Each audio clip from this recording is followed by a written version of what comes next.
This is KCBD News Channel 11 at 10. Good evening, and thank you for joining us. The future of Lubbock is shaped by it, and now it could need to be revised. As the City Council receives the latest year-end oversight report of Plan Lubbock 2040, council members say much has changed. KCBD News Channel 11's Case Wilbanks has details of that report and why this year the plan could be reevaluated. Case? And Karen and Abner, Plan Lubbock 2040 was adopted in 2018. It's a comprehensive list of goals for future land use, infrastructure, parks, economics, and more. The Oversight Committee says the city is following the plan, but now's the time to make changes to it if necessary. It's been great, and the goals are being followed. That's a quick summary of the fourth annual report of Plan Lubbock 2040 from the committee charged with its oversight. Those 4 or 5 items are very important, as you know, to the growth of our city. Chairman John Zwiker presented the report to the City Council, outlining the work that's been done or not done to tackle the plan's top objectives adopted in 2018. A non-controversial issue we went to was impact fees.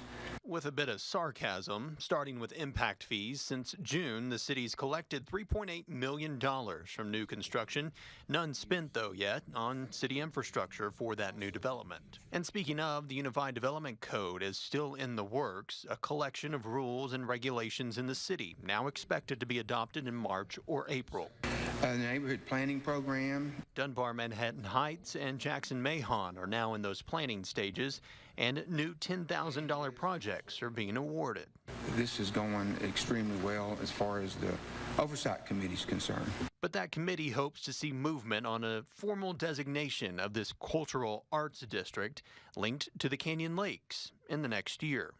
We are approaching 5 years on this thing, are we not? Yes, ma'am. And in that year, Plan Lubbock 2040, it calls for an evaluation. And in 5 years, a lot has happened in this community. We've grown so fast. That evaluation would make suggestions on how the plan should be modified because of those changes in the city. I think it'd be a good assessment to go through that process. And so I'm with you. I think it'd be good to have a look in, but get some fresh eyes in there. Well, the 5-year evaluation is tasked to the city manager's office or planning department. Those fresh eyes, as he mentioned, are needed on the Comprehensive Plan Oversight Committee. There is an immediate vacancy on it. We'll include a link on our website for that application process. Karen? Thank you, Case.